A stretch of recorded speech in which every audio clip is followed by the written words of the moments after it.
welcome back to MANCINIMA. I hope you've all had a lovely weekend. First and foremost, let me just say thank you to everybody who has subscribed and liked the videos that we've been putting up. That's been fantastic, I really do appreciate it. I'm grateful that you've all enjoyed the videos that we've done and enjoying the reviews and all the other things that are going on. So yeah, thank you very much for that, I appreciate it. We've got a cracker of a film for you to talk about today. However, we'll get to that in a moment. If you could, for the moment, just please continue to like these videos. It really does help the channel out. It really does spread the word about what I'm trying to do here, and it encourages me to do more of these. If you could subscribe to the channel, that would be fantastic as well. There's loads of different videos on this channel, from film reviews to dinosaurs to toury type things, and collectible items and things like that. So yeah, if you could subscribe to the channel, that would be great. Also hit the notification bell so you'll know when I've done another one of these videos. And also come and have a chat with me down in the comments. Actually, did any of you go out and see Scream 6 yet? Those of you who are old enough to do so? Oh, Ghostface is still hanging around here. I've done a video which is a basic non-spoiler review, so if you want to go and have a look at that, that would be great. Also, I've done a breakdown of my kind of top, well, there are only 6 Scream films, but I've put them in the order that I prefer them, if you like, my favourite 6 Scream movies. Please watch that and let me know whether you agree with me, whether you have a different order of preference. That'd be interesting to see, and let me know in the comments. Right, let's get on with today's film. So our movie today is the sci-fi thriller 65, directed by Scott Beck and Brian Woods. Now the story concerns Adam Driver's Mills. He's a pilot for hire and he has to leave his sick daughter, Naveen, played by Chloe Coleman, and her mother, played by Nika King, behind, and go on a 2-year mission out into space. The mission is kind of unspecified, but he has to go and leave them for 2 years, and there's a bit of upset between, you know, the family, the fact that he's leaving. However, he has to go off and do this mission to make some money. It's a good payday, apparently. So he sets off into space on this massive cruiser. While piloting through space, the ship is hit by an asteroid field and is broken up, and it plummets down to the planet down below. When he gets down to the planet down below, Mills finds that the entire crew, apart from one, has been wiped out. There's no way to kind of get himself off planet, or so he thinks, so he contemplates suicide for a moment. However, he then discovers that a young girl has survived. That young girl is called Koa, and she is played by Ariana Greenblatt. And he gets together with her and decides that the pair of them will try to make their way off planet or over to another part of the crashed ship, which is on a mountain on the far side, and try to get themselves, like I say, off planet. However, they have to cross a very dangerous terrain which has got many threats, including quicksand and dinosaurs. So the first thing to say about 65 is it is not Jurassic Park. Please don't go into watching this film thinking you're going to see another movie the likes of Jurassic Park and Jurassic World. It's a completely different kind of movie. If I kind of had to compare it to anything, it really reminded me of a film from the mid-80s called Enemy Mine, which starred Dennis Quaid. Basically, it's the story of 2 people surviving on a planet and trying to get off the planet. So it's very, very similar to that. However, that said, it was a really enjoyable film. I thought the pace worked very well, although it's kind of a slower paced movie than you're expecting with these dinosaur type movies like Jurassic Park. There's a slower pace. It's more about the relationship between Mills, the Adam Driver character, and Koa, the Ariana Greenblatt character. And yeah, so it's basically about their journey trying to survive on this planet, this alien planet that they're not aware of, and trying to get off and trying to get home to their families, and about the emotional kind of trauma they're going through at the time. Ariana is searching for her family who were on the ship, and of course Mills knows that they were killed, and he tells her that they're on this other half of the ship on the top of the mountain in order to get her to go with him, in order to basically save her, and of course he's lying to her. So you've got that kind of a tension and a drama in this film. However, along the way, it's not a straight terrain, because like I've said in the synopsis just now, they have to cross a terrain which is full of quicksand and other threats, and most of all dinosaurs, which is the reason why I came to see this film. As you know, I'm a big dinosaur fan. The dinosaurs in this film are a little bit strange. I mean, if you do going kind of expecting to see the same ones that you saw in Jurassic Park and Jurassic World, you might be a little bit disappointed. They're more kind of alien type. They're kind of strange looking creatures which bear a semblance of a resemblance to the dinosaurs that you know in the past. There are characters are like velociraptors, which are actually the correct size in this film and not the kind of ones that you get in Jurassic Park and Jurassic World.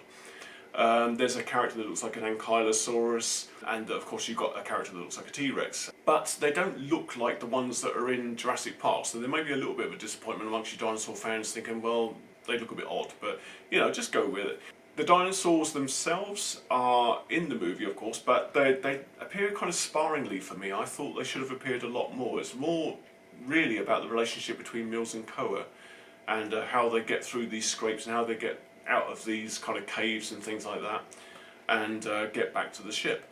There are some really thrilling moments, there's some really edge of your seat moments as the dinosaurs attack and as Koa and Mills get separated for a period, and how they find their way back to one another across this alien terrain. And the one thing I haven't told you is it's called 65 because it's set 65 million years ago on our Earth.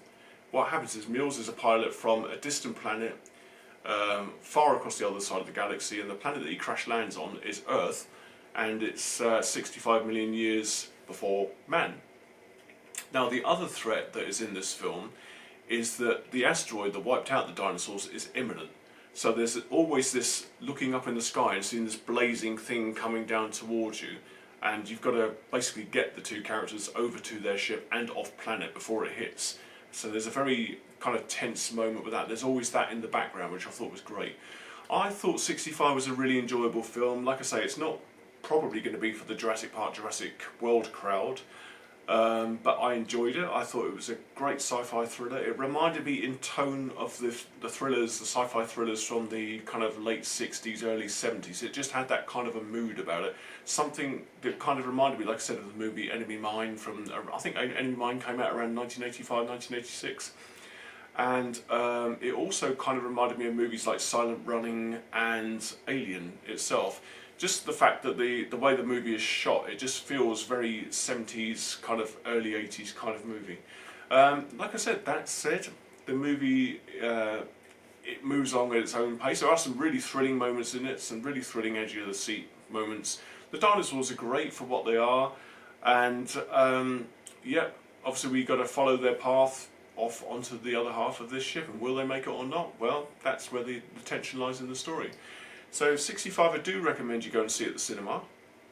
I enjoyed it. I thought it looked spectacular. I thought some of the scenes in some of the moments were a little bit too dark, where you see movement and things are going on, but it's not quite bright enough to see what creature is attacking them at the time. So they could have been a little bit light. I think that's a common kind of moan with me, if you like, at modern cinema, is that the lighting directors seem to like to dumb right down, especially in movies like Batman and stuff like that, you know, when you've got the Dark Knight and it's all darkness and mood and stuff like that. But I don't think that's very good for cinema goers, because half the time we can't see what's going on, especially if our projectors and our screen in our cinemas are not that great. So yeah, that's a criticism. There are some moments in here that are kind of dark and moody, and I wish they'd just kind of lighten it up a bit, especially when you're spending money on special effects and, you know, CGI effects. We'd like to see what you're trying to show us, so please, filmmakers and film directors, do that. Lighten the scene up a bit so we can see it all. I mean, look how bright and lovely Avatar was when we saw that, how spectacular it was to see all these effects in full effect. You're just kind of wasting your time really by making it very, very dark. But yeah, 65, it's an enjoyable sci-fi thriller, like I say, 70s, early 80s tones, fantastic performances, especially I thought by Ariana Greenblatt. I thought she was funny and quirky, and there's a little annoyance to Adam Driver's character, and that's great, and she made me giggle quite a few times with some of the things that she was doing, and the fact that she was taking the mick out of him as she was walking along and throwing raspberries at him, or some berries at him and something, and it was getting on his nerves. So yeah, I really liked her performance. I thought she was great. There is only 4 cast members in this film. You've got Adam Driver, and you've got, like I say, Ariana Greenblatt, and then you've got the little girl Chloe Coleman, who's his daughter, and then you've got Nika King, who plays the mother. So there's only those 4 characters in the film. I mean, you could count all the bodies that are floating around in the water, but they're just extras, you know. They're not the main cast, but yeah, I thought it was a very interesting film. I would go and see that movie again. I'm looking forward to buying it when it comes out on Blu-ray or 4K or whatever it's coming out on, because I hope that they'll lighten the picture somehow so I can see a bit more of what's going on. So it's always, I think, a little bit better to sit and watch it at home when you've got the enhanced viewing. But yeah, I do recommend you go and see 65 at the cinema. It's an enjoyable film. I don't know how long it will be around for, because there's some other big hitters coming up within the next week. We've got Shazam coming up, so I don't know that 65's going to be around that long. But if you're a dinosaur fan, please go and see this movie, and I hope that you'll enjoy it. And I hope you've enjoyed my review of it. There's another film I'm going to be seeing tonight, which is more in line with the other movies we've been seeing recently, and that's Pearl. And Pearl is a sequel, or actually a prequel, to X, Ty West's film X, which came out last year. So yeah, hopefully watch out for another video from me in a day or a couple of days' time. So yeah, for the moment, thank you very much for watching this video. You know the usual routine. Please like the video, click on the thumbs up. Please subscribe to the channel, it all helps. Please hit the notification bell, you'll know when I've done another video. And most of all, please come and have a chat with me down in the comments. You know, let's talk film. I love talking film. Whether you agree with me, whether you disagree with me, we can have a little chat about it in the comments. And let me know what your kind of favourite movies are. Whether you like dinosaur movies, and whether you've seen 65, and whether you think it measures up to the Jurassic kind of franchise, or whether you preferred it to the Jurassic franchise. That kind of thing, be interested to know. But for the moment, thank you once again for watching this video, and I'll see you all on the next one.